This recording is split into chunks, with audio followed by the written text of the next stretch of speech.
Ladies and gentlemen, welcome to the Funhouse. I got a quick, short one here for you. I'm going to be welding outside, and despite my best efforts to mitigate the danger of fire, I have raked, I have blown leaves, but some are just trapped in nooks and crannies where sparks might get at them. I need a fire extinguisher. Normally, I would always recommend you get an ABC, which is good for electric fire, chemical fire, grease fire, you name it. It takes care of everything. Car fires, plastic. However, I have this old fire extinguisher. It's empty. And I reload it with just water, which is okay for your run-of-the-mill fire, but I don't recommend you do this at home. Take it to the fire department, let them refill it. So this is really just to kind of show you the anatomy of a fire extinguisher. I have ratchet strapped this to a tree or a pole to hold it still, but it does fit in this vise, and I'm able to clamp it without doing too much damage. You can get a big adjustable wrench on here, or a monkey wrench, but I was able to crack it loose just with my big channel locks. And now I can take this apart. This has a tire valve or a Schrader valve screwed into it. So I can inflate it with air, but my air compressor only goes up to 150 psi, and when you look at the gauge over here, it's not even in the green when it's fully charged. Obviously they put a lot more pressure than that into it when they reload it, but it's basically a glorified aerosol can. You know, this is pretty much what you would find inside of WD-40, not a sponsor. Glass cleaner, anything in a pressurized can.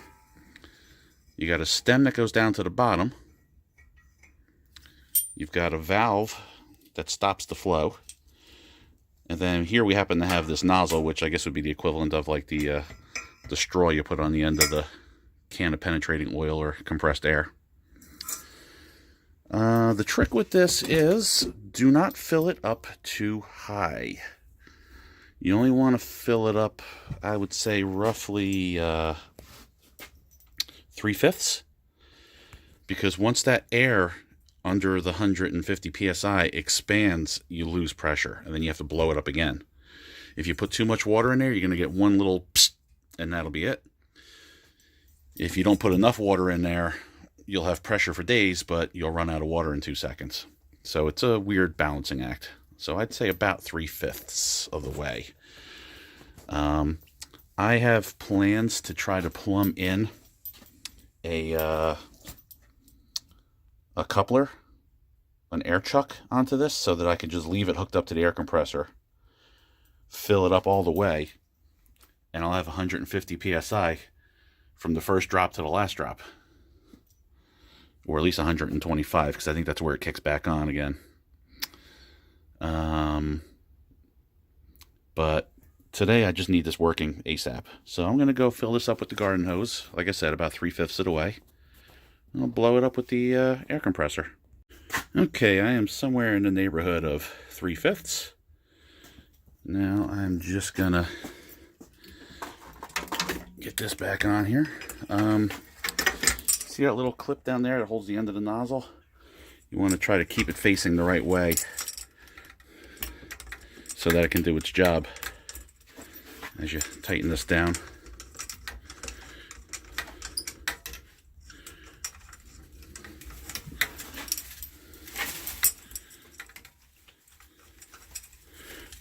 I'm pretty sure there's a tripod like 3 feet away from me. There is.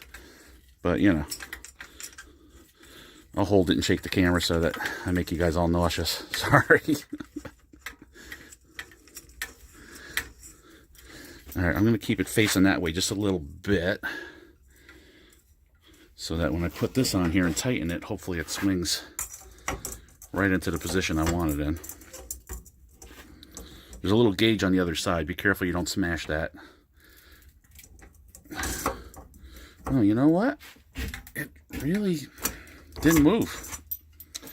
I guess I should have just lined it up with that clip and snugged it. But whatever, I got welding to do. Let's get this inflated with the air compressor. The Schrader valve decided that it did not want to play with my air chuck anymore. So I decided I am going to put the air nipple on there, the quick connect air chuck. I decided to put a female on there. That way I can charge it and disconnect it from the hose if I want to. I've also done something similar with my portable air tank for filling tires and what have you. So what I'm going to do is I'm going to take my air hose, and I'm going to take this adapter I made.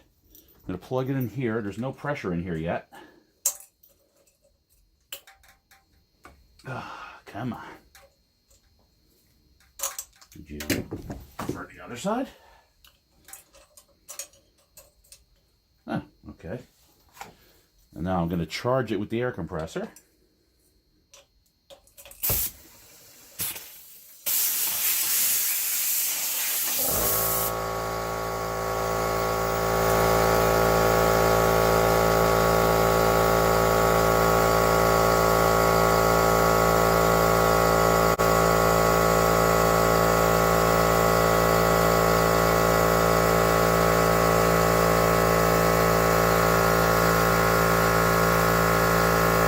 I don't know if this air chuck's locked on or not, but I'm going to hold it just in case so I don't get a shower.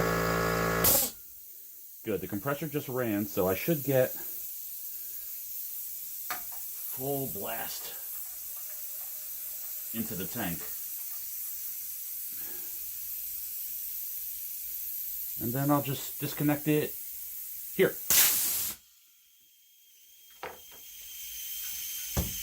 Uh-oh. I gotta tighten up that nut more. It's leaking around the valve.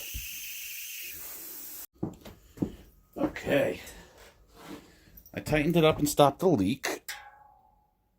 And in the interest of preserving my sanity, I remade this with chucks that actually fit together. So let's try this again.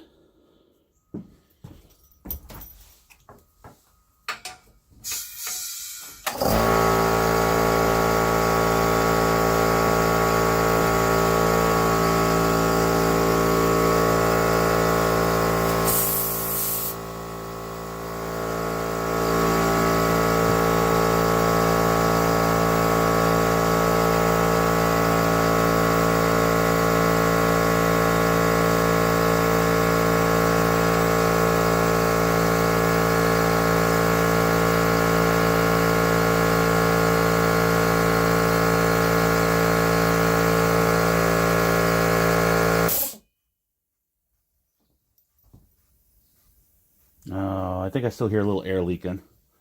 But as long as it stays charged up for my project, or maybe I'll just leave it hooked up to the compressor. Anyway, proof of concept. I think it worked. Let's try a little test fire.